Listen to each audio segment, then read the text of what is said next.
everybody. Welcome. Okay, we're going to do more music. One more time. I know, right? Hey! All of a sudden. Welcome everybody to another live chat event with the SyFy Sistas. Hello, peoples. Whoop, whoop. Happy DS9 Day, everybody. Happy DS9 Day. Yay. And welcome to our podcast, Papas, the guys from Trek Geeks. It's Bill Smith and Dan Davidson. Hey, everybody. Great to be here, ladies. Oh, it's so good to see you guys. Boss is in the house. Well, and Dan. And Dan. True. I just signed the checks. Uh-oh. That's true. He does. Oh, so he's got some clout. Yeah. Precious little, I assure you. So, guys, we're so excited to have you guys on the show today so we can talk all things for all mankind, as well as all things Hollywood Food Coalition and Trek Talks 3. So excited. Yep. Yes. I can't wait. It's one of my favorite times of the year. I'm the only one who's excited about it. That's all right. I'm just going to let it ride. I'm curbing my enthusiasm, but I'm extremely excited. Okay, Larry David. Yeah, For All Mankind is such an awesome show. And of course, January has become our telethon time. So it's a great time right now. And what a way to welcome in 24 than by being with the three of you and Bill. So, and Bill. Wow. Yeah. He mentioned your name. I know, right? It didn't have an expletive in front of it. I have to, yes. Thank you, Bruce. I like the new the new loading thing. That was super fancy. Yeah. Did you like that? Yeah. That was I had to test it to make sure that YouTube would accept it. I was testing it this morning. And so we know that we have people who must have us on some type of timer, because there were two people already in the chat while I was testing. I was like, "Hi!" Thought it was early enough, but oh well. That was pretty fancy. You know, you guys have really set the bar high. If Dan and I ever do any video, we're screwed. Well, you know who to come to there. That's I was right. about to say, her name is Yvette, and she works for pay. Yeah, I'd have to see Tamia there in the center. Here we go. All right, that there, did Ted. not take long. All right, Ted. Y'all Love don't you. think we're going to act different because the white people are here today. No, look at this. It hasn't happened yet. Oh my God. DJ Kitty Cat, that's what's up. Setting the notifications up. Look at that. Mm-hmm. I was like, somebody is actually watching this thing. And we can't thank you. Anne Marie is in there. Hey, Anne Marie. Mm-hmm. Anne Marie said that Danny is her favorite Star Trek captain. I love that. And I was like, love yes.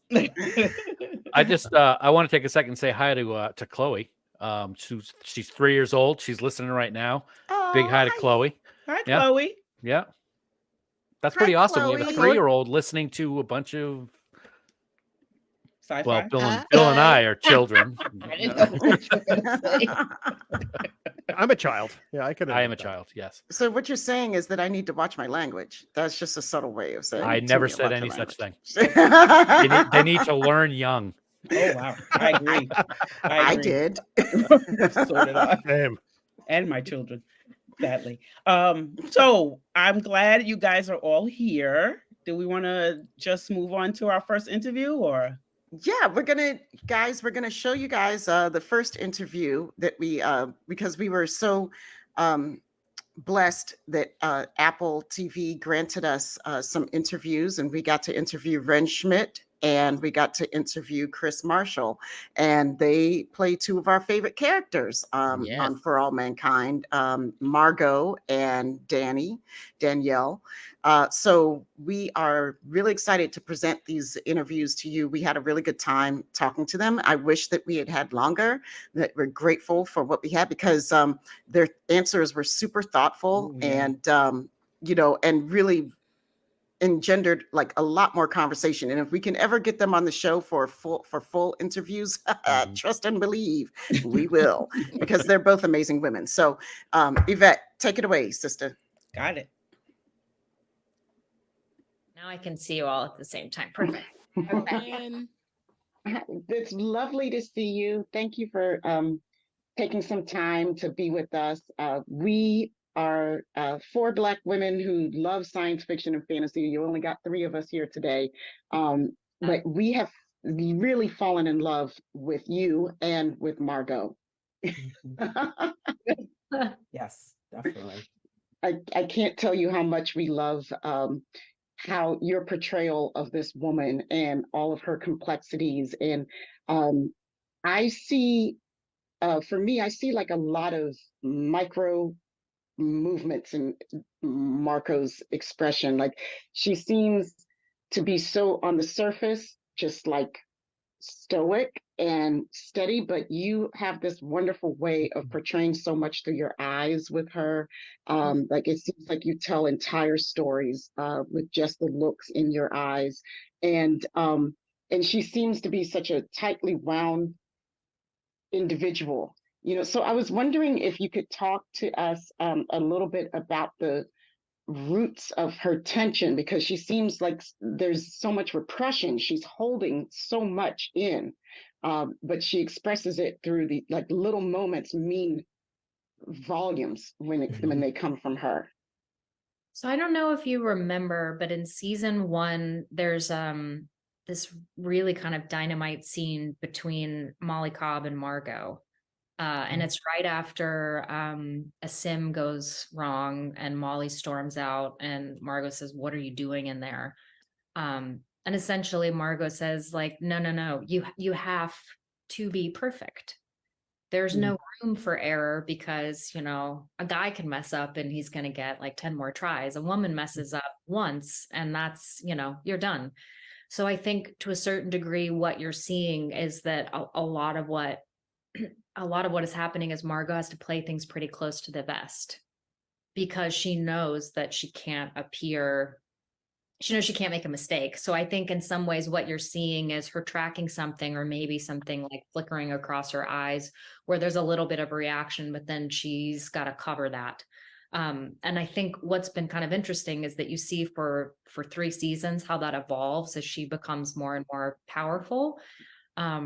And also more and more seasoned. I think sometimes too, another interesting thing is that as you become more experienced, there are certain things that maybe you show a little bit more about what you think because you've seen so much and there really isn't someone that's above you anymore. But then in season 4, because Margo's kind of like thrown back to the bottom of the pecking order, she really has to keep everything like buttoned up.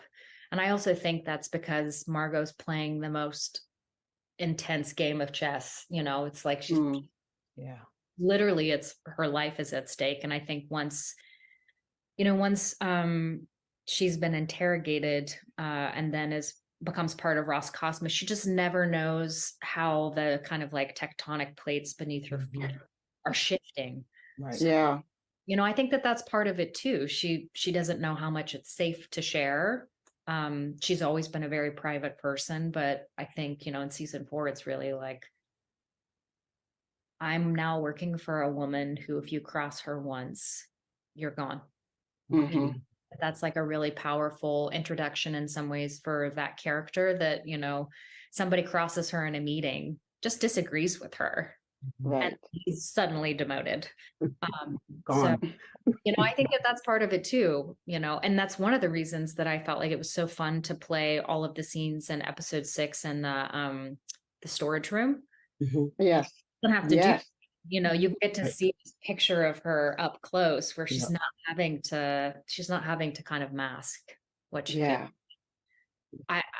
I feel like it's been like an incredible journey and, it's a huge, thank you so much. That's a huge compliment. It's like one that I will cherish. I feel like, I don't know. The fact that that is translating to you as a viewer is a huge compliment. So thank you. You're so welcome. Yes, definitely become one of our favorites. And we came into this kind of late because we're Star Trek, Ah, family, and this is For All Mankind has become like the Star Trek cousin, no, nice. and we came to it, and then we just fell in love. And I think recently we just were like, this character Margo is just amazing, and the relationship she has with Alita in this male dominant world is so intense, and the good thing is that they had each other in this male environment. And I was wondering if you could talk to us about their relationship through that lens, and how this environment, that male and dominated environment, kind of affected it. I have to think about that for a moment.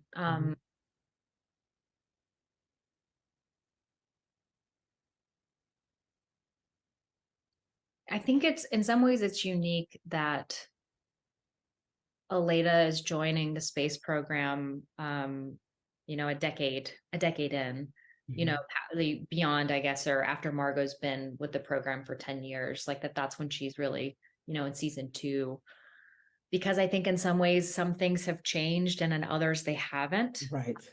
So I think in some ways therein lies the trap, which I think that things have evolved enough that you wouldn't have those kind of restrictions, and then you realize, no, you do. But I think one of the things that's really interesting about their relationship is that Margo has always pushed her to keep her focus on the work, and on the work, and has done her best to kind of like also shepherd her through some of the trickier spots that have much more to do with Aleta being more outwardly emotional than Margo is. I think that's another thing that the writers have kind of tried to layer in. And I think in some ways it was kind of like a really interesting dynamic in season 3, because Aleta is so reactive to everything she's finding out about this engine design that's been passed on to the Soviets, and trying to get Margo to react. And Margo is like, no matter what you feel,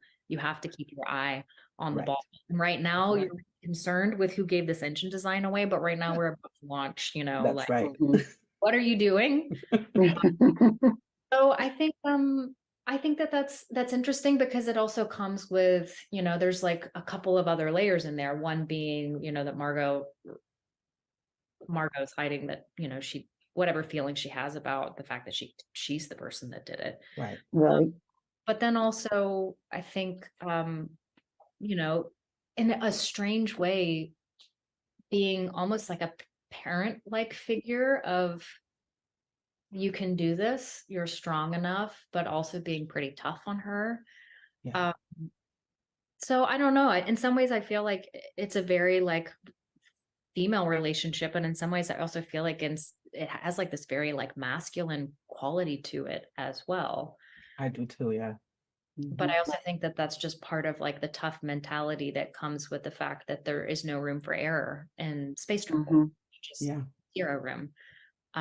So I hope that kind of gets to some of what you're talking about. Yeah. I love that kind of is like melting away in this season, when Margo's being asked questions that have much more to do with like, why did you do that or make that decision, rather than how do we solve this very technical problem. Yeah. Those are two very different scenarios. Okay. Awesome. We have 1 or 2 minutes left. Go ahead. Oh, sorry. I'm very worried. No, please, no. We love it. Thank you. So I have a quick question. Sure. And I really appreciate that you have given us this terrific characterization of a STEAM person, meaning, science, tech, engineering, arts, and math. And that piano, and Margo in that love of the piano, and how it's been like her mentor, her, her lover, everybody came into her life with the piano. Jeff Russo wrote a piece called Margo's Jazz. Did you have an appreciation of jazz when you came into the show? Not in the way that I do now. I listened to a lot of Bill Evans. Yay! Yeah. Okay. Oh, DC loves Bill Evans. He's a DC person. Oh, yeah. It's phenomenal. Yes. Oh man. I took about 3 years of the piano when I was in first, second, and third grade. So do not play piano. So I spent a lot of time watching videos of him play and then just listening to his music. Because some jazz, if it's super experimental, I have a hard time listening to it, but not this stuff. Yeah. So yeah, I feel like now, yeah, I love his stuff. I love watching him play. There was also a piano, like incredible pianist, Mary Lou Williams. Like I love. Yes. Girl. Wow. Yay. Yeah, Wow, can we love you anymore? I know it. Oh my God. she's incredible. But when you watch her play, like one of the other things that I love about it is it feels like it's both flowing out of them, but also like it's like this like holy experience, kind of Yeah. like communing. Yep. And like the new person that I feel like I'm just totally obsessed with is John Baptiste. I don't know how Oh, Okay. Yes. He's obsessed with everywhere. him, Everybody's obsessed with him. we're all obsessed. but just watching him, I don't know, just watching how it manifests Mhm. and really Yeah. meaningful. But so yeah, I guess that's a little bit of a long answer to your question, but yeah, Oh, I love jazz, I love but specifically like some of those players there and their music. Wonderful. I'm going back and listening to Wow. all the jazz sections now. Thank you so much for your work, and we just love you to pieces. Just know you got some fans out there that are following you moment by moment. Thank you for bringing Margo to life for us. Oh, Thank you, ladies. thank you.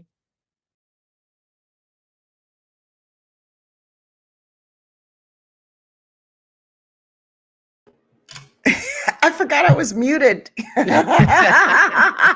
like sitting here typing in the chat as I'm listening. I'm like, oh, we're back. Well, we are back. We are. Okay. She So- was so special. She Yeah. is amazing. Bill and Dan, what did you think? What thoughts were inspired for you? I have a whole new appreciation for both Wrenn and for Margo just in that small interview clip. Yep. You know, it's obvious to me that her process as an actor is to convey those micro expressions like y'all were talking about. And the fact that she was humble about it when it was called out. I mean, she's fantastic. You know, I think she's completely believable, especially in season 4 as Margo. You know, with the it's many years on now. She's older. We're all older, but I mean, come on. It's just she is phenomenal. I can't say enough good things about her. It's funny. I'm behind from season 4, so I haven't caught up. But I will say that Margo is my favorite character in what I have seen so far in the seasons that I've seen. She is a beautiful human being, and as I said, to be able to have the layers that she has in her performance as Margo and the passion that she shows just right now in that interview just makes me appreciate her all that much more. I can't wait to catch up. I can't wait for you to catch up because Yeah. there's so much good stuff with her coming down the pipe. Yeah. And you know, I want you to think Miles O'Brien a little Yeah. bit. And Okay. and Definitely. yeah, and that's all I'm gonna say. And I really can't wait for you to catch up because you're gonna be like, oh my God. Well, I am a slacker, so yeah. Right, Bill? Hey, you said it. They're now your words and not mine. I think right now I'm at the point where they're on Mars and one of them is like dealing with a radiation problem because they were like off in a cave somewhere or something like that. It's been a while since I watched it, so I wow. think that's where I left. Oh, I'm that's back. That would I'm be season. that's the moon. Season 2. I'm Yeah, in that's season what he 2. said. He said he was I'm in on season season 2. 2. Yeah. Mhm. Okay. Yeah. So Well, the moon and the Unfortunately- Mars look alike. Unfortunately, 2023 really sucked, and I didn't get to do a lot of things that I really want to do. But For All Mankind is definitely one of the top things for 2024. Yeah. That's what's up, baby. Yeah, I get You that. know, Absolutely get that. sayonara 2023. Got that right. Yeah. Bill. So much shade to you, Oh my Dan. gosh. That's what I do. Really, man. This guy. Usually, you know, I'm in the sunlight so much I can get a little shade. That's all right. With that Thanks, Bill. bald head? Yeah, it's very shiny tonight It's too, very isn't it? Look at that. Jill, I just met Miles O'Brien must suffer. That's all. That's all I'm saying. Okay, not a particular moment. Yeah, So- yeah, yeah, yeah. Okay, We're good. That's all. That's all I'm gonna say. Okay. That's it. All right. I'm So- glad you guys like that one. Go ahead. Yeah. Go ahead, Yvette. Right. I just wanted to know if we want to move to the next one. Sure. Sure. I mean, Why not? why not, right? We're on a roll. Yeah, wait. We're on a roll. All right. So, ooh, these segues are bad. I know, right? Who knows? I might not even notice when we come back from this one again. Well, Make sure you're not muted this time. Yeah, well, I'll try. all right. Here we go. Krys Marshall. Hi, Krys. Yeah, so we've been rooting for you. First of all, gotta say, finally, you got to say to Ed, screw you. Thank you, Jesus. Thank you. Woo. That was the moment we were all waiting for. How delicious was that for you? I mean, delicious. I'm talking about candied yams, marshmallow, brown sugar, Ooh. delicious. We listen. I don't have to tell you, ladies, how many. I can guarantee you that Kamala Harris, Stacey Abrams, a whole lot of Black women are waiting to look at a man and tell him to F off. Okay, I think Yes. that women like Danielle are the backbone of our society. Yes. Black women every day are made to basically eat crap, put up with stuff, sacrifice, be dutiful, diligent, all of these things, be condescended, patronized, and then expect to keep a smile on their faces. Mm-hmm. Danelle's been forced to do that for 4 seasons and for 4 decades. It's a really long time to hold in that feeling of being dismissed and marginalized. And, the thing I love about our show, what makes it so beautiful, is that Ed is not a bad guy. Ed is actually a really good person and he loves her. But I think that even the people who love you can push you to the brink where you have to act out of character. We've all been in that place before. So Those are the main ones. those are the main ones. That's when they get you. Mhm. So I think what I love about Danielle is that she's not the angry Black woman archetype that we often see in Yes. pop culture and in media. She is so measured and so graceful. So when we see that she's been warning him since the 70s Yes. that Yes. he needs to take heed, and he continues to dismiss her, and essentially him ignoring her has caused life and limb. If he had listened to her about Danny Stevens when she said he's not ready, mentally he's not ready, Right. and we would not have had the mudslide accident. We would not have had the deaths that we had. We would not have buried the MSAM. We wouldn't be marooned on Mars for 18 months like we are. Right. Right. So when that all comes to a head, and I'm so glad that for the first time in our show, we get to actually see what happens in the break. We've always just Yeah. talked about that, Talked about it. made Yeah. assumptions of what's happened in between, but the flashbacks in episode 5 of getting to see for ourselves, what exactly is it like to starve to death? Right. What is it like to run out of resources, run out of fuel, run out of water, and feel like your life is escaping out of your each breath? When Danny and Ed discovered Danny Stevens, I don't know what that's like, how painful that would be to discover a body. What is that like to then pick up that body and drive it home in the back of a rover? And what do they do with that body until they can finally get back to Earth? The psychological trauma that those folks have experienced, I can only scratch the surface with my imagination. So all of that pain is rolled into that FU. Right. And it was tough. It was a long day. It was an exhausting day. I came away just feeling like just wrung out. And ultimately, after seeing it, I was really proud of it, proud of myself, proud of the work that Joel and I did together on that day. And and I'm just really glad that our audience has felt really good about it and they were responding to it. It means a lot.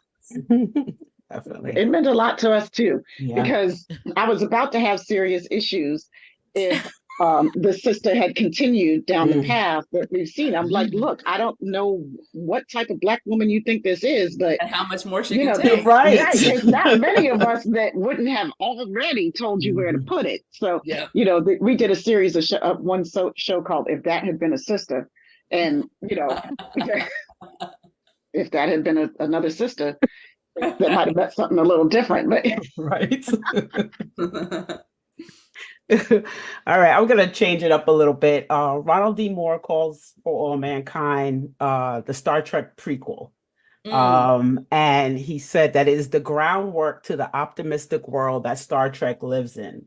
What I want to know is, why do you think Danny is the confirmed Trekkie in the fam universe?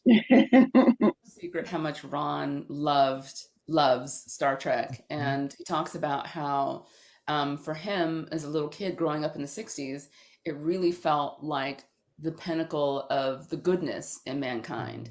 You know, this was a time when you didn't see Black women in television in the way that we saw Nichelle Nichols. You didn't see people of all, you know, in this fictional world, different races, different species, all living together and working together for the betterment of the galaxy. It makes me very proud that the sort of emblem of that goodness is wrapped up in Danielle Poole. She is in many ways sort of beating heart of our story. She's a consummate optimist. When the chips are down, she continues to say, we're going to get through this. We're going to get through this. Danielle's faith is really at the center of who she is. And even when she can see that Danny Stevens is kind of coming apart, she tells him, you know, hang in there, and hands him the Bible and says, you know, you have something to look forward to, and keep your eye on the prize. And even when we see that Danny's now come and gone, she continues to be the sort of grandmother figure holding the birthday cake at his daughter's 9th birthday. So what I love about Danielle is that her belief in humanity and her hope is boundless. And I think we have to have hope, especially in the face of darkness and sadness and adversity. We have to have somebody in our lives who always can see the horizon in the distance and says, tomorrow is a new day. Right. I love that. So true. Agree. Totally agree. So I have another kind of production question. Just in Star Trek, an aging episode is like a rite of passage for all the characters. I think everybody in Star Trek is aged. So how was it for you wearing the age makeup for an entire season? And is it worse wearing the age makeup or wearing the astronaut suits? Which season was worse? Well, sometimes you got to wear them both. You know, I oddly really love the constraints of both the age makeup and of the spacesuit.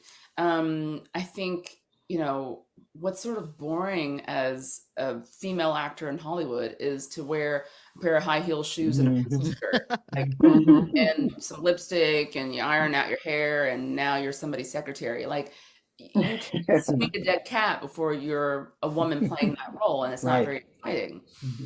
To be reminded every day that I have 3.5 hours in the makeup chair to sit and prepare myself to play Danielle. Sometimes that preparation is me going over my lines. Sometimes that preparation is listening to Roberta Flack and closing my eyes. But I think it gives you a sort of runway to ease into playing her, so that by the time I get to set, I've been steeped in that Danielle world for a while.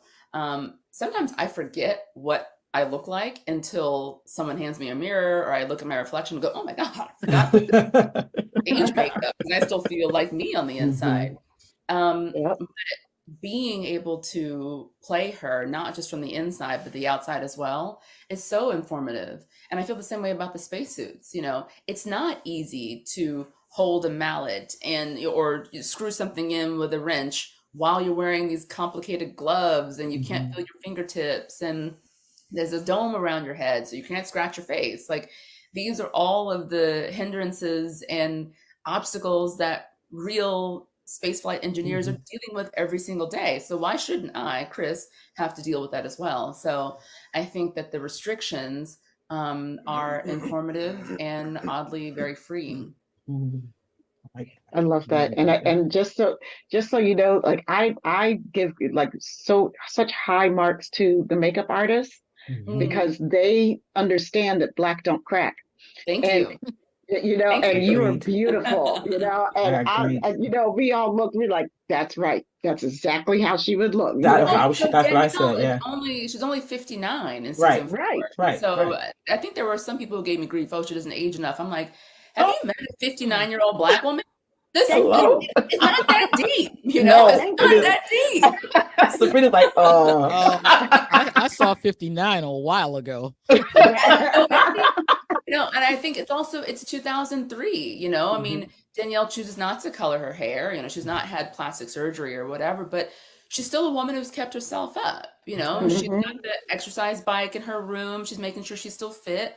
She's making sure that she can still do what's required to command a base, to fly a mission. This is not a person who's sort of let time take away her best years. So I think it's important that we show a realistic rendition of what it means to be a woman of a certain age. And at 59, you don't just go lay down and die. Right. Exactly. A few years away for me. That sentiment that you should look any different. Yeah. Right. Exactly. Right. Well, thanks, Krys. Thank you, ladies. It's always a pleasure to talk to you. Yes. Wow. Yeah. Wow. I love her. She's amazing. She really is. She's my favorite. Her full episode with you guys, back when you had her on, and that was fantastic. Like a girlfriend. Yeah, but even just that interview there, she gives us so much insight into who Danielle is, and I never really thought about it like that before. But she absolutely is kind of the tie to the heart and soul of Star Trek, and it's amazing. She's fantastic. Yeah. It's funny. Yes. I talked a little while ago about where I was in the show, and I think I'm further along than I was, because I remember distinctly that one of the last episodes that I watched, Ed actually said that she was going to command the Apollo-Soyuz rendezvous mission. So I think that's a little further into season 2 than I am, but I do remember that, and that was kind of a cool moment. You have these two wonderful actors on, and you got us two knobs as guests on your show. Come on. Speak for yourself. I'm a tremendous slouch. Well, it seemed only fitting, since you two knobs are the ones who introduced us to the show, persuaded us to start watching in the first place. Yeah. I can't wait to see this age makeup that everybody's talking about. That must be real, because we've seen some really bad age makeup in Star Trek. So it's going to be good to see some good age makeup in For All Mankind. They really did most of them very, very well. Nice. Yeah, I say most of them because I'm questioning about some.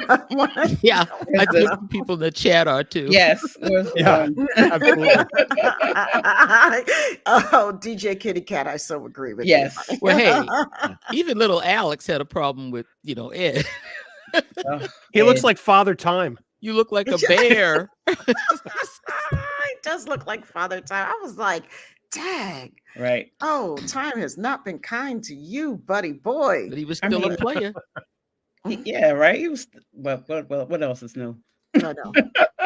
Don't get me started. That's a whole nother conversation. That's a whole nother conversation. Yeah, that's a whole different one. But I'm so glad that we got them on, even like Tamia said, just for that short interviews, because you know how much we love this show. And I just wanted to kind of bring this to most of our Trekkie crowd. I think a lot of Trekkies are watching this show. And I just, want to put it out there that, it's being run by a lot of Star Trek people. I mean, the Kudas are involved. Ronald D. Moore is one of the creators. So, Jeff Russo is doing music. Yep, doing the music. Yeah, man, it's Thompson and Weddle writing and producing. Yes, right. Space Nine. Yep. So I mean, check it out if you're not checking it out. I mean, like, I think most people say, you know, hey, you're a Star Trek fan, you should be watching this show. So I think you'll like it. Even Expanse, I know there's a lot of stuff about the Expanse in there also. Not one of my shows, but the stuff that I know about it does remind me of this show. So. Oh my God, yeah. I mean, like all this talk about Oh my. being a cousin of the Expanse as well is so true, especially now that they're actually up in space in a really established way. And now there's like a division of class, of a division of labor, and you know, and a hierarchy that, and you know, it used to be really insular and everybody knew each other. And there's like now, like there are people living on that station who never see certain rooms of that station ever. You know, and so you can imagine how the Belters could develop from this process too. You know, it's so good. Yeah. Yep. So good. Sasake. All right. Sasake. That's your favorite Belter. We gotta always get some always more. Love it. Right. I just All you need. so I want to start talking about what's something. It's been a long road. I'm sorry. No. Oh, JR my did God. it. No. Oh my JR God. did it.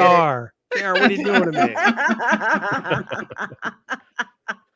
Oh Thinking my it's not God. dangerous, Bill. I hate you so much, Dan. I love JR, but I hate you. Oh my God. I knew this was going to be hard. Yeah. So I think we can switch gears a little bit to talk about something that's near and dear to all of our hearts. We have Trek Talks coming up, and we have the Trek Geeks here. And I kind of wanted them to come on and promote it, talk about it. These guys are the Trek Geeks are basically who put Trek Talks together. And I think that's kind of glossed over, you know, and I wanted you guys to be there and tell people exactly, you know, what's going on, how you got into it, and let people know what's coming up.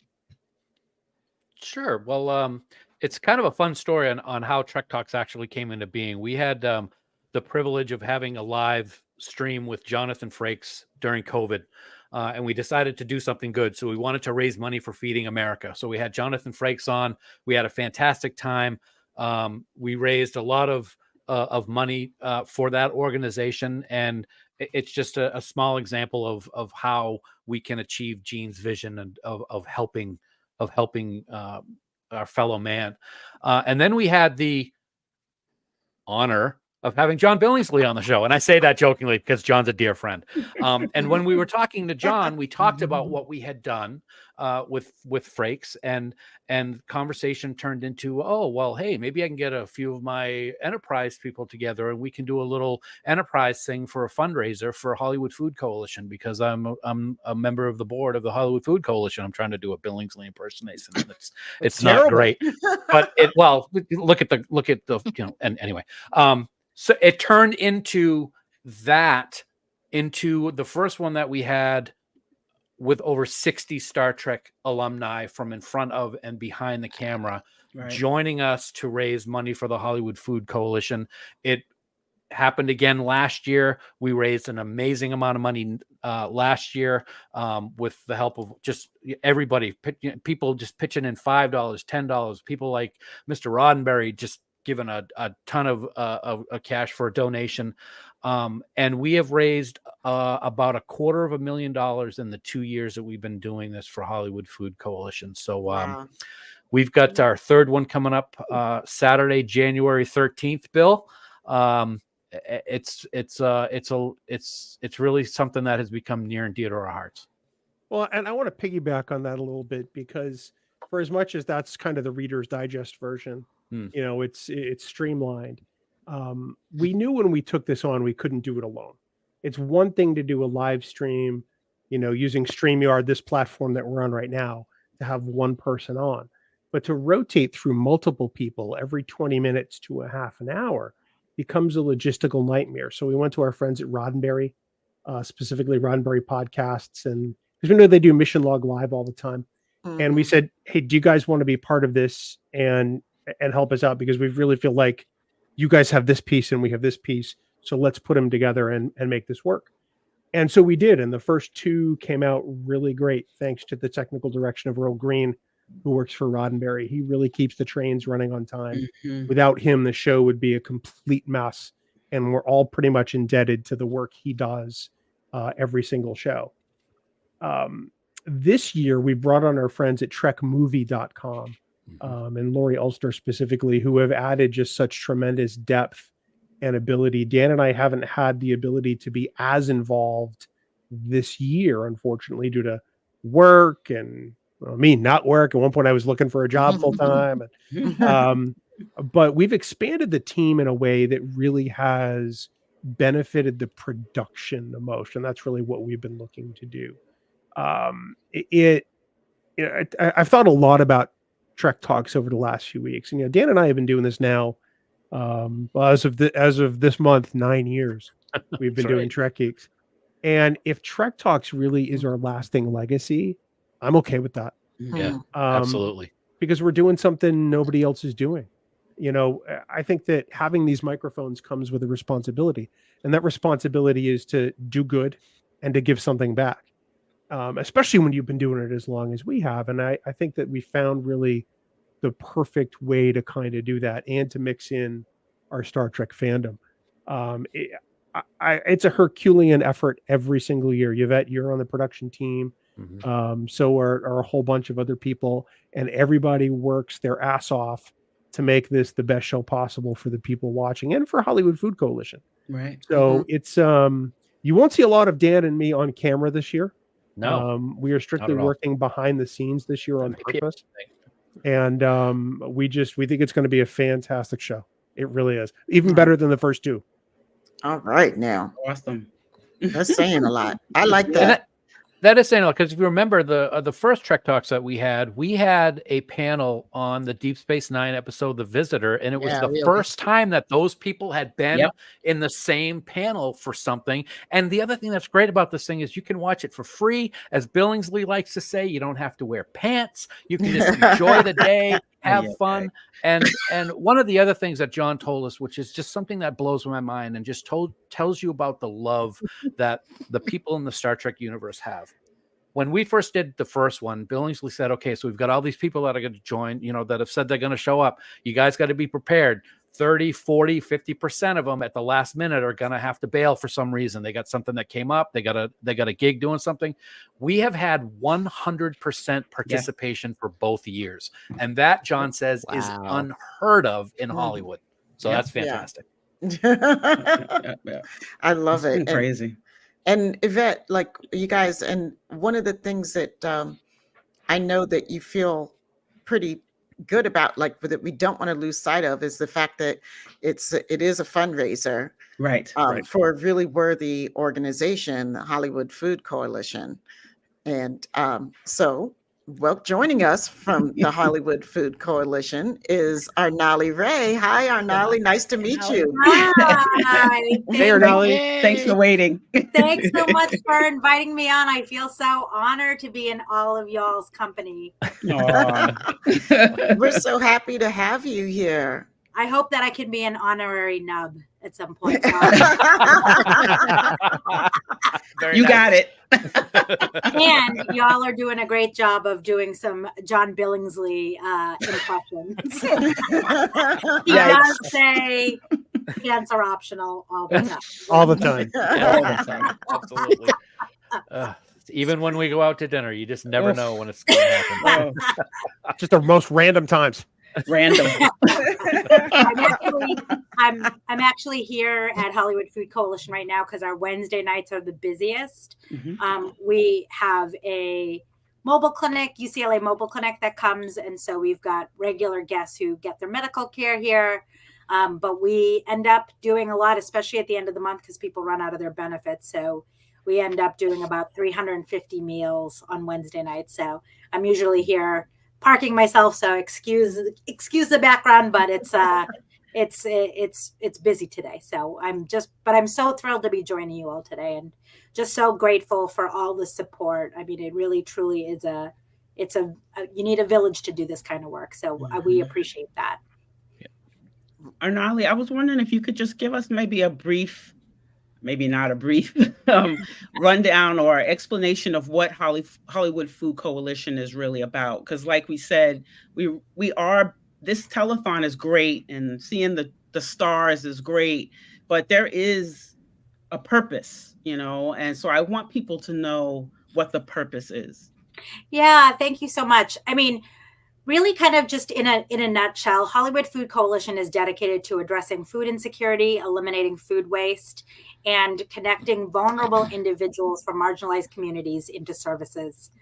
And we actually do what no other organization does, which is to use the climate crisis to solve the hunger crisis. I've been in Hollywood working for quite a long time, and I just see how many people are starving, and think about all the food that's being wasted and saying, this feels like a very solvable problem, and for me, my family grew up in India. I was taught never to waste food. And so coming here and seeing, people that either look like me or similar to me, like starving, it really hurts my heart. So it's a really great and unique organization. I've been here for about 1.5 years almost, and love our Hollywood community for sure. But we've essentially got 3 programs. We've been around for about 36 years, all volunteer run for about 2 decades. But basically, we answered a call of action from City of West Hollywood to feed people in the streets. So that's actually what we did for many, many years out of a box truck. About 5-6 years ago, we moved into a building where in a campus right now where we serve our food. And that's our community dinner program. We serve 7 days a week, 365 days a year. Wow. So it's a pretty intense operation, but we also see the benefits of doing it 7 days a week. One, nobody else is doing it, so we build this kind of relationship that no one else builds. But 2, we're open when people are close, so we're like almost like a place for people to come and be safe. So that's been really great. We do pride ourselves on having a nice sit-down dinner, but because of COVID, we've been doing takeaway meals. But really looking forward to coming back so that people feel seen and heard. It's much easier to strike up a conversation while you're sitting down enjoying a meal with them versus handing them out food. Right. So. But last year we usually do about 83,000 meals a year, which is a ton of food. Wow. And correct me if I'm wrong. You have not missed a night in those 38 years of being Hollywood Food Coalition. Is that correct? That is correct. Wow. It's wild to think of what you have to do to achieve that, but we do that. So, but yeah, we are really grateful because we get a ton of food. So we offer choice. We offer different types of proteins. We hear that we have the best vegan option in town, which is phenomenal. Wow. But we really try to give people healthy options. So giving them a protein, a starch, a vegetable salad, a beverage. We try to give different types of beverages. So really trying to offer a wonderful array of food. And we have a professional chef that we just hired. He's now been Chef Colin's been with us for 1.5 years, but he trained under a Michelin star chef. Wow. And so he can make incredible food out of food. Wow. Yeah, it's amazing. That's great. So that's our community dinner program. We bring in and rescue all this food through our community exchange program, which is basically started during the pandemic.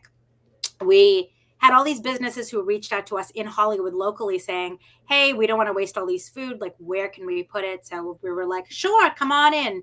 So we had so much food that our kitchens were bursting at the seams. And also while this was happening, we had smaller nonprofits reaching out to us saying, how can we start a food program?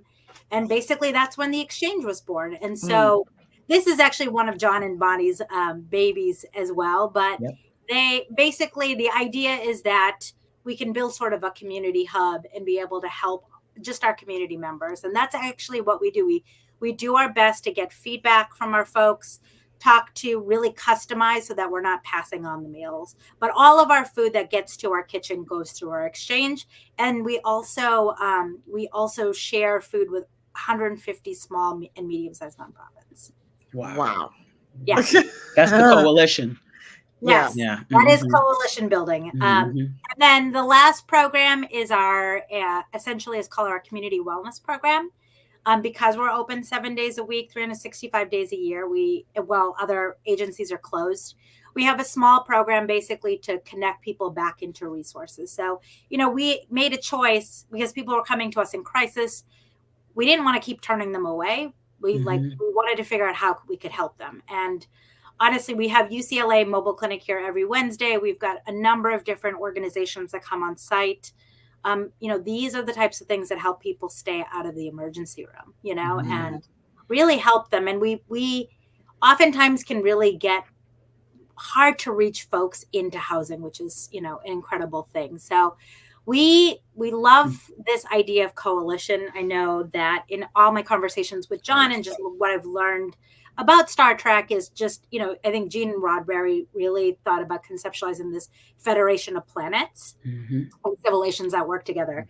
And honestly, that bodes very nicely with Hollywood Food Coalition too, is we don't want to do it to be competitive. We want to do it to be a good organization working to develop this ecosystem. And, I think there's just so much synergy. I just love this work, and I love thinking about the work with Star Trek because I just feel like there's so much similarity in the way that we're thinking and wanting to build a better universe for everyone. Yeah. Wow.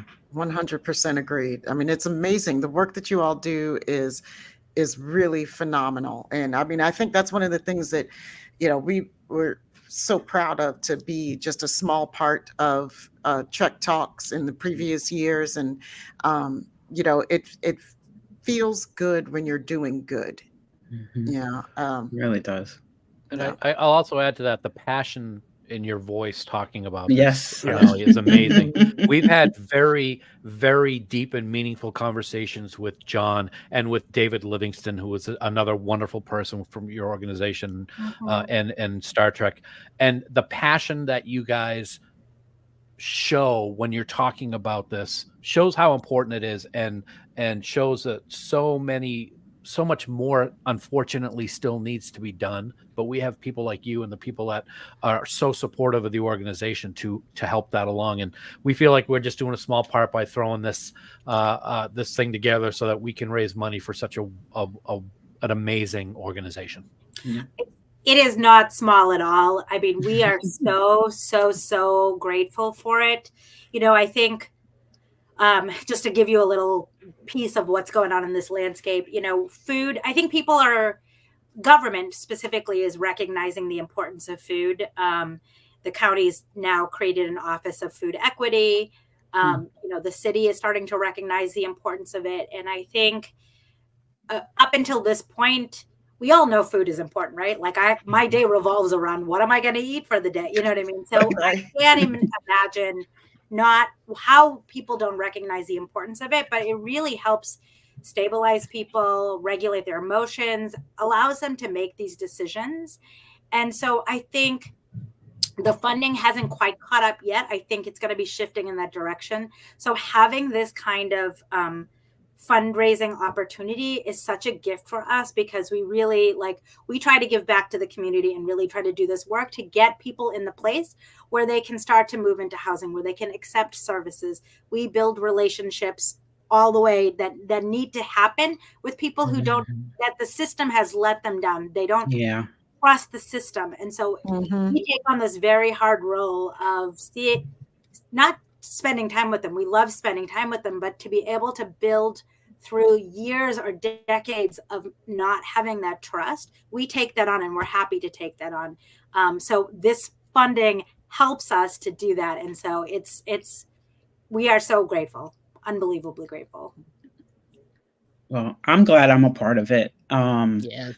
I've said before that, I think it's when they decided to have it on January 13th, that weekend, that Martin Luther King weekend, I thought it was JB didn't even know, you know, and then I'm telling him, I'm like, it's perfect. You have it on Martin Luther King weekend.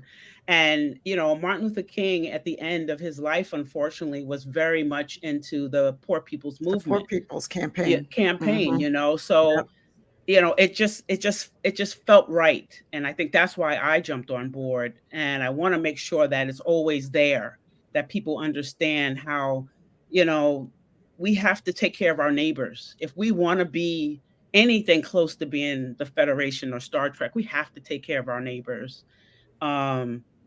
It means a lot to me, and I'm glad I'm a part of it. I just wish it was something that was, you know, the whole nation would just take in and do. So I'm very proud of the work that you guys do. I'm very proud of Trek Geeks for, you know, putting this together. It's been a highlight, you know, of the last 3 years of our existence. We're very, you know, I get kind of, I want to say so many things about it, but I know I'm going to lose it. So, but just thank you. Thank you for caring enough for your community and working hard and passionate about this. Thank you. Also, can I just say too, Arnali, like one of the things that's so inspiring about meeting you tonight, and I hope will be inspiring for other people as they watch this video, even if they're here now live or as they watch it later, is that you are a brown person working in this field. That's really important. Very. To see, like a lot of time, it's not a lot of times in a lot of organizations, it's not us helping us. And the way that help is meted out is sometimes from like a noblesse oblige sort of, you know, fashion, and it feels different, you know. It feels different, and so it's hugely important. I think I think you're an incredible role model, and so it's really wonderful to have you on here with us.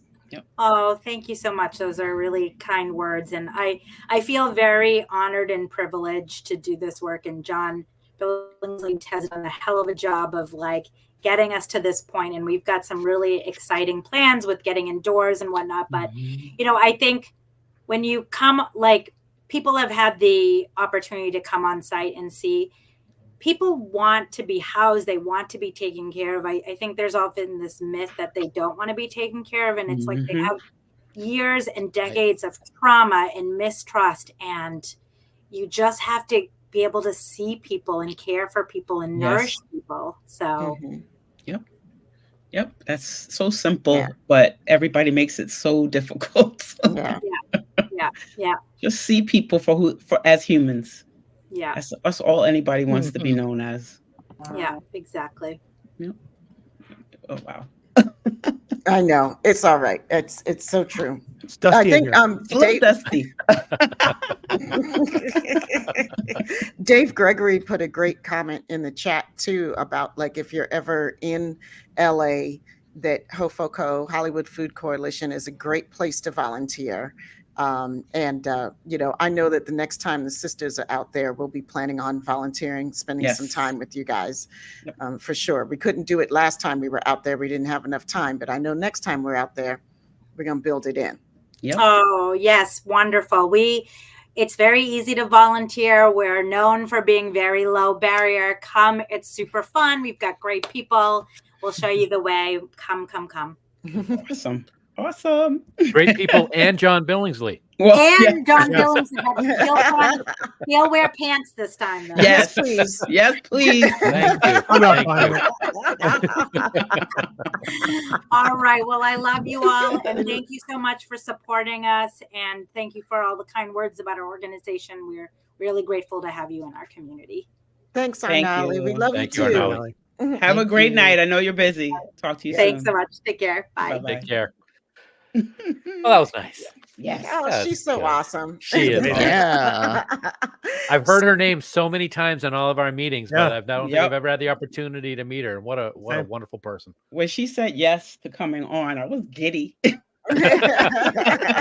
Because, you know, like Dan said, we always hear her name in the meetings, you know, but I I think that's the first time I've ever met her. You know, It's I didn't think She's she like was a real, rock to be star in honest. Telethon. right? I didn't think she was real. You know? I mean, she's the big dog over there. You know, Yes. Yep. that was Absolutely. awesome. Yep, She's so yep, nice yep. and so humble. Yes. You know? Yes. And I think Mhm. what you said about seeing Yeah. a brown person in that role means a lot. And I think that's why I was so overwhelmed talking about it, because I know, you know, I've been insecure I've had food insecurity in my life. So, you know, and it's always made me feel less than. So, Mhm. you know, to see someone that looks like you, a woman and a brown woman, it gives me hope. Yeah. You know, it gives me a lot of hope. Yeah. On a different note, hey Sabrina, Yeah. how you doing? Good. I just feel like I haven't heard you very Heard much you. tonight. No, Like at all. I'm lagging over here, so I'm keeping quiet again. Oh, well, Oh, you're not lagging right now. So say know. everything right now that you've been thinking about saying the whole show. I love doing the Hollywood Food Coalition. It is one of the best times. I love whatever we come up with. It's always like we got to think of something, and it's so much energy. And I think she is a ball of energy. Was she not? Yeah. yeah. It was. Yep. Absolutely. Yeah. So it's always so great. We've met so many cool people. We've met a lot of really great people. Yeah, it's Yeah. been a We're highlight. doing it. Definitely been a highlight. So let's all I change up a little bit. Ah, I think we Go have ahead, some director. major announcements. Ooh, do we have an do. Before we announcement? get into that, though, one of Okay, the things that I'm really looking forward to, and it is pivoting to that moment, but one of the things that we Are you announced directing week, this show? Right, No, I it's important. got It's important usurped. stuff. Oh, sure. The Yeah. white guy taking over. Look at that. All right, I'm done. So damn typical. No. Go ahead, Ted. Yep. Come on, Well, I was Ted. going to say, what's so amazing about what we're able to do for this event coming up. We talked about the visitor panel that we had a couple of years ago. One of the things that I'm most excited about for this event is the Tuvix panel that we're going to be having, because I don't think that that's ever been done. And we're actually going to have Tuvix with us. Tom Wright is actually going to join us for that panel, along with Tim Russ, Ethan Phillips, and writer Lisa Klink, and moderated by the Delta Flyers, Garrett and Robbie. So I mean, it's amazing that the people are coming together, and we're having these ideas. Most controversial episode possibly in Star Trek, and we're going to have a panel to talk about it. And I can't wait to hear what Tom's opinion of it is. Controversial. Let the I debate agree. It just seems to begin. be out there all the Shane time. Wade knew what the hell she was doing. Well, and can we say you're not going to get this collection of people at an No. in-person convention? Nope. Right. Nope. You know, This is Tom Wright amazing. was honestly stunned to be asked it, but so excited. Yeah. He's really looking forward to this, and to have it moderated by Garrett and Robbie Wow. is phenomenal. You know, this is content you're not going to get at a con, and the fact that it's accessible to everybody via YouTube, Yeah. you know, free Can't to wait. watch, is amazing. Really Yeah, is. agreed. This is going to be a great panel. I'm really excited about this panel. I But can't wait. What is going on over there? But wait, the best part was putting the idea like in the chat. The idea coming up. There was so many. I think it came up first, and people were like, no, we can't do that. Then we went. It was like go, and then it kept coming back. Yeah. Like, yeah, but we're doing Tuvix. No, we got to do something else. No, Tuvix. Tuvix is the one. It just kept coming. I think it was like 2 days before we said, all right, we're doing Tuvix. Just loved it. I love it. I love that you guys are doing the Tuvix panel. It's just amazing. That's awesome. I can't wait for the comments on that panel. I can't wait. I just want to say you all have an amazing panel lined up for Trek Talks. Yes. And I can't wait to see it. I mean, when I look at the collection of amazing women, including present company here in this panel, I am just, I'm overwhelmed. You know, you got Michelle Hurd, you got Dawn Lewis, you got Adele Simmons, you have Marion Smothers and the SyFy Sistas. You cannot go wrong. And what a title. Tomorrow's Yeah. Yesterday's. Oh, can you give us a little bit of a highlight about what some of the topics you're going to discuss, or is that all secretive for the 13th? Tamia. Okay, no, it's not secretive. But yeah, Surprising, maybe. yeah, I mean, um, I'm glad you like the title, first of all, like, because I mean, it was just we we had to get our Star Trekky title in there. And but I mean, we just really wanted to look at this legacy of women, particularly Black and brown women in Star Trek, and the roles of women in front of the camera, behind the camera, and and also in roles of activism and in leadership roles. We wanted to explore all these avenues and areas in which Black women have been involved in this franchise for the longest, have been represented in this franchise, and have been working for the betterment of this franchise and for other people. So, I mean, I think that there's a lot of unsung heroes in Trek who are Black and brown women. And, it's our mission as SyFy Sistas to always shine a light on these folks. I mean, that's our job. That's what we do. That's our mission statement. And when it comes to Trek, that just makes us so happy that we can do it with Trek. I mean, I'm so excited to have these amazing women on this panel. I'm super, super, super, super giddy. Yeah. Like I literally don't know how I'm going to handle myself. And you know what the best part of all of this is? They're excited I know also. it's gonna be hard. Yeah, they're very excited also. I thought That's I was overwhelmed by that. That as excited as we were, each and every one of them said we cannot wait, to do this panel. So Fantastic.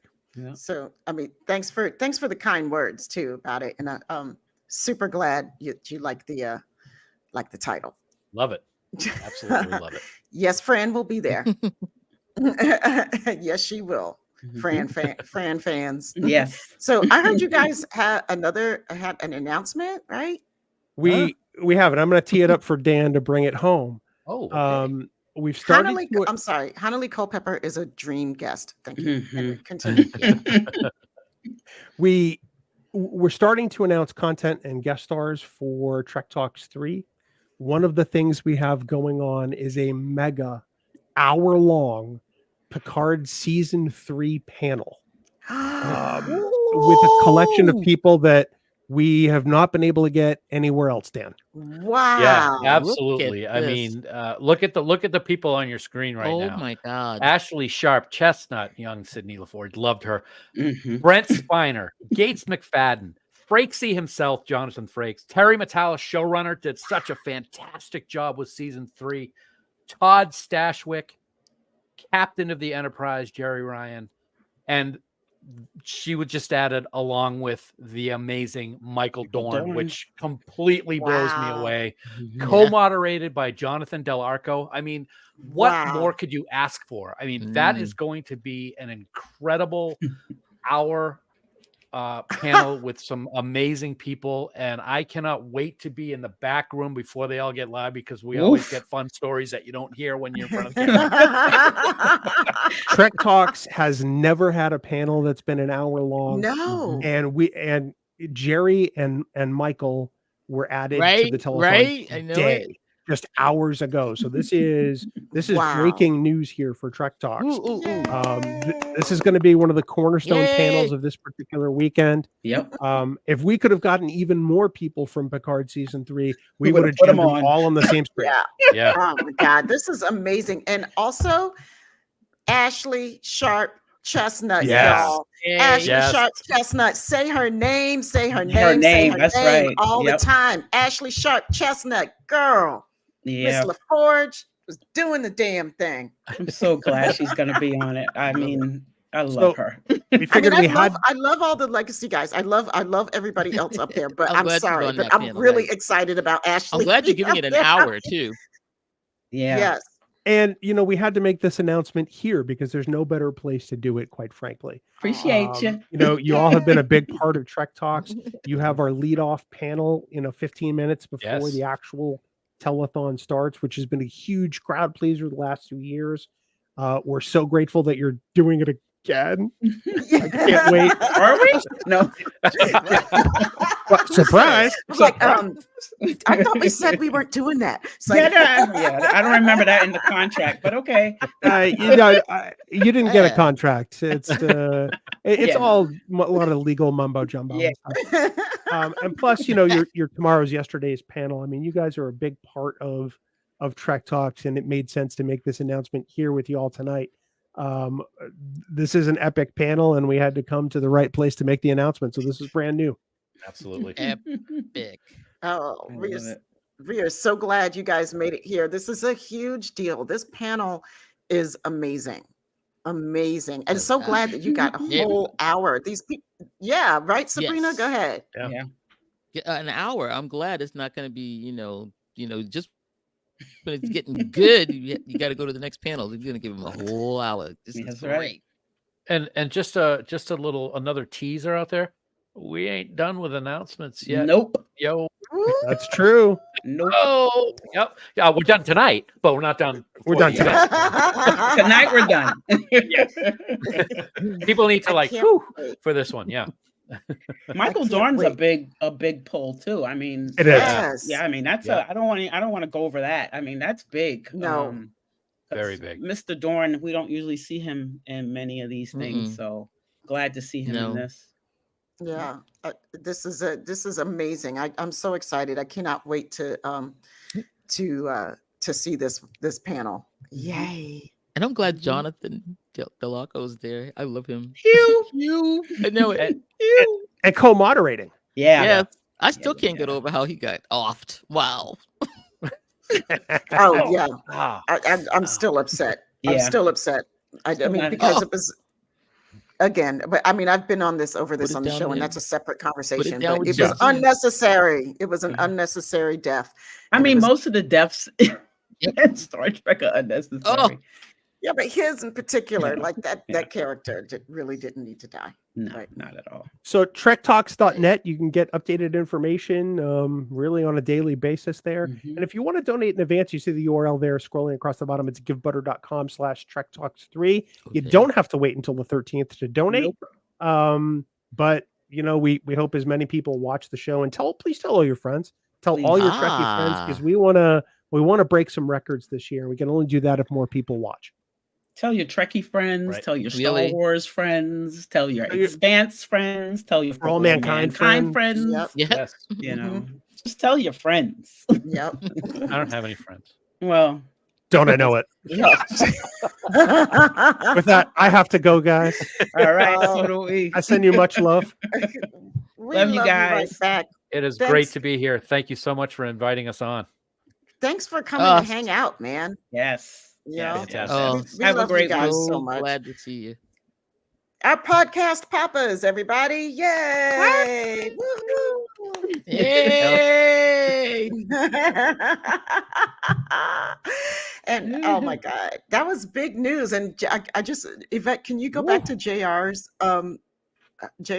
comment about more breaking news? Dan has more breaking news to come that might just break the news before his other news. Oh my goodness. Yeah. I had to keep that from you guys for a minute. So I'm glad it finally came out. Yeah, that was good stuff right there.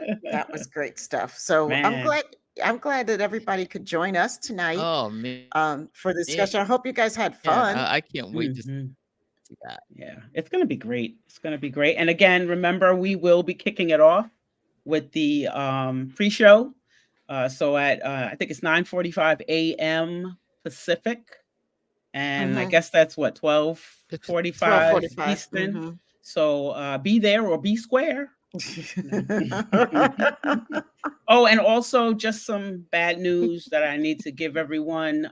This will be our last Wednesday live show. We won't be doing the Wednesday live show anymore because we're going to do it on Tuesday. Ta-da! I mean, know- Tuesday, why not? You know, it's a Star Trek thing, of course. yeah, we know we love you too, Joe. Now we know You that scared me everybody's for a gotten second. used to the Wednesday thing, but we do need to change it to Tuesday, starting January 30th, right? Yes, Yvette? January 30th, we'll be back. We'll be presenting a show on ElfQuest. So look it up, Google it. We'll tell you more about it. But yeah, that's the next time we'll be around. Well, you'll see us on Trek Talks, and then the next time you see us is January 30th. So we love you guys. Yay. Thanks for Yes. joining us. And it's been a lot of fun. And peace, love, and hair grease, peoples. Bye. Bye. Bye.